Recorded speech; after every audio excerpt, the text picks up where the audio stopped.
course, all these machines have two wheels. The upper main wheel, and down below, the drive wheel itself. Now, if you're thinking of buying a bandsaw, there's a couple of really important points to look for. The first one is the frame of the machine itself. This needs to be really strong and rigid.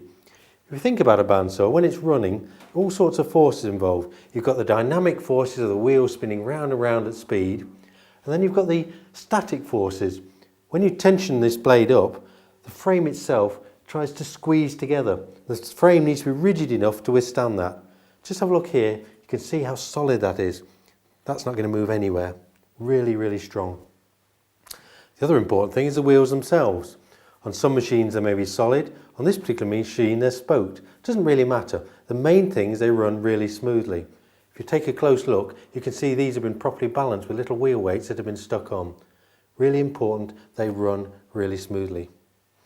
There are also a couple of controls on this top wheel. I'll talk about them in detail later on, but just for now, on the top here you'll see the tension control. By winding this knob, I can raise and lower this top wheel up and down, and that tensions the blade.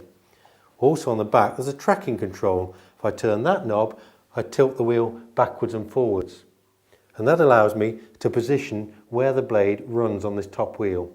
When I'm actually cutting with the machine, I want this blade to be somewhere near the middle of that wheel. As I say, we'll look at those in detail later on.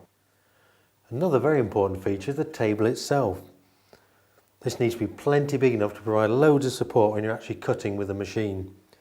It needs to be nice and flat so the timber slides smoothly across it. It needs to be really strong as well. Just have a look at this one. Solid cast iron. This isn't going to go anywhere when you start dropping bits of timber on it. Really strong, really rigid. The rip fence is important as well. This slides easily across the table and locks with a single knob there. Nothing could be easier than that. And look how tall this is. Provides plenty of support. That's going to give us super accurate rip cuts when we start making long cuts down the grain. Now, most bandsaws are supplied with a mitre guide of some sort as well. This just slides from side to side like that for cutting angles. I must say, if you wanted to cut really precise angles, a bandsaw is perhaps not the machine for the job. You need to buy yourself a proper mitre saw. But for work like tenoning or as a carrier for jigs, this is a really excellent feature.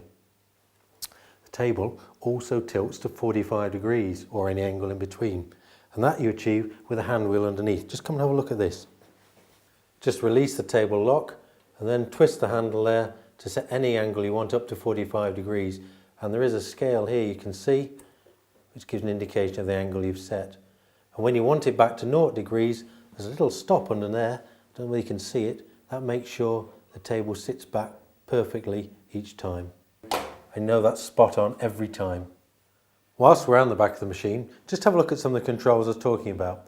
On the top is the tension knob. Just by twisting this, I raise and lower that top band wheel, and that's what applies the tension to the blade. I'm stretching the blade between the two wheels.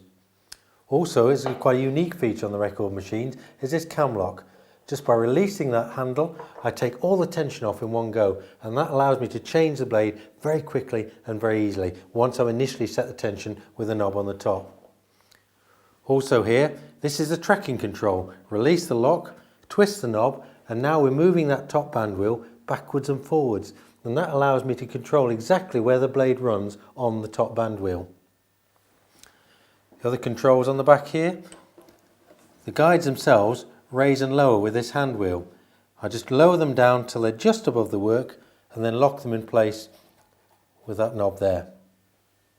Have a look lower down. Down here we've got the main motor that drives the machine. On a machine of this size you'd expect it to be about 3/4 of a horsepower, 550 watts. Plenty big enough for a machine of this capacity.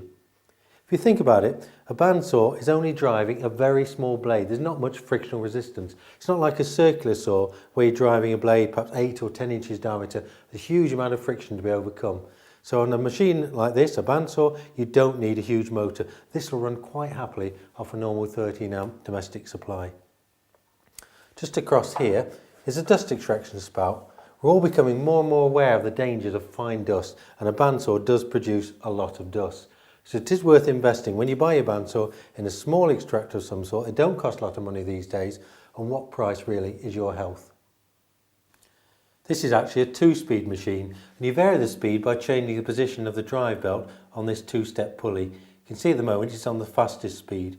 Just slip the belt across, adjust the tension with this idler pulley by turning the handle there. That's all there is to changing the speed. You find for most jobs, just cutting timber, the faster speed is all you need. It's about 800 metres a minute. If you are cutting non-ferrous metals or plastic, you might want to drop it down onto the slower speed. The machine comes with a really good stand, really is stable. Just look at this as well. Press down my foot, the casters engage, and now I can angle the machine round anywhere. Really easy to move. Release the lock, the machine goes down, and again it's stable.